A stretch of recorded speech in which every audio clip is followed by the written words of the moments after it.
So, thanks for having me. As said before, I assume everybody read the papers for today, so I won't go into everything that I wrote earlier. I'll pick up the most interesting parts, or the parts that might not be familiar or need to be known for later discussions. And as you can see here, it's just a quick and dirty presentation. um, just a few words to me. I'm a software engineer, architect. I'm not a manager or anything. I don't do security as for my living. I just write tools or libraries related to SBOM, which is short for Software Bill of Materials. And I'm a project co-lead for the OWASP Cyclone DX project, which is just one thing related to SBOM.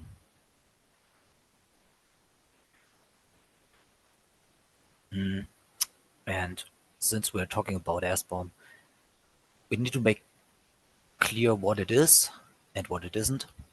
So in general, you could just think of it like the backside of a bottle of shampoo or something, where you read that there's water inside your shampoo, which might be interesting, and all this great stuff in there. You might think of it like a little bit of more information. I mean, water is free and everybody has it, but an SBOM could also include where the water was sourced from.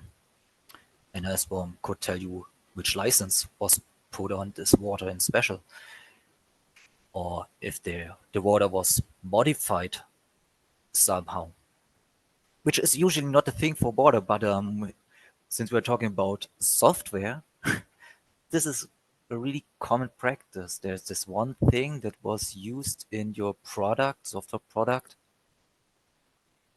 and you wonder where did I get it from? How was it licensed? Yep.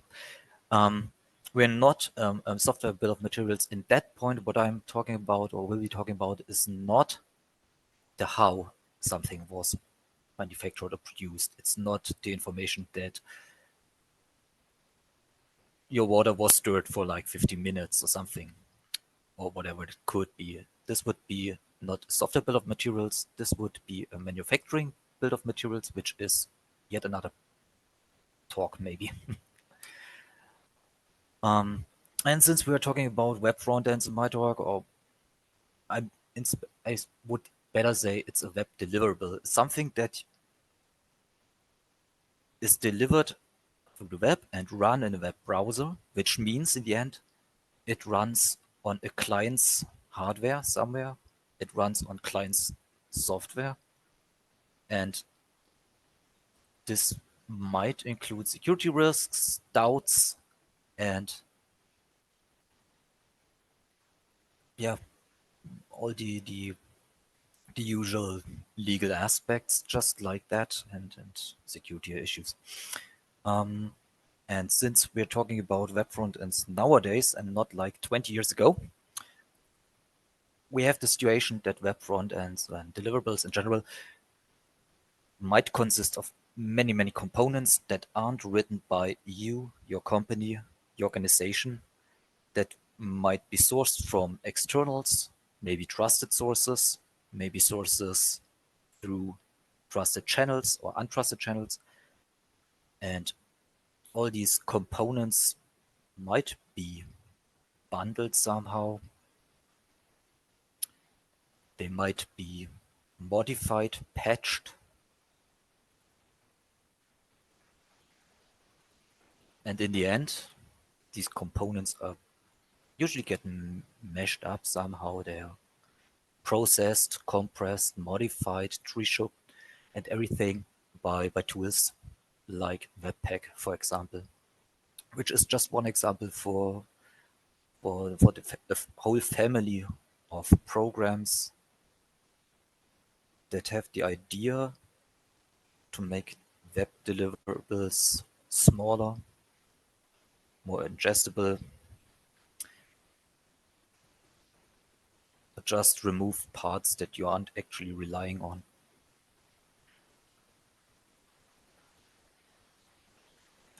And like I already foreshadowed, the reason why we should have SBOM for web deliverables in the first place is to get knowledge about the things that we are actually shipping to web browsers. I mean, remember the software that you are shipping is not run on your machine. It's not in the back end, it's the front end. So it's the client-facing part that's run on client hardware, client software, and maybe in sandboxes somehow.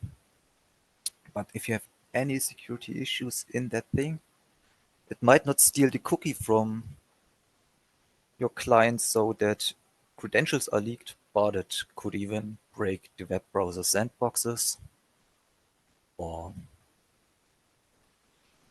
modify web requests that you might not be aware of even.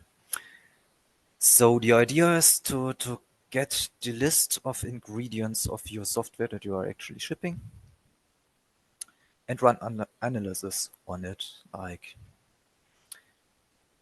issue or secure to find known security issues with those components that you shipped that you're actually dependent on somehow, or just to identify that you need to get rid of some supply chain risks. For example, you fetch your whole component set from a public source. Maybe it's trusted today.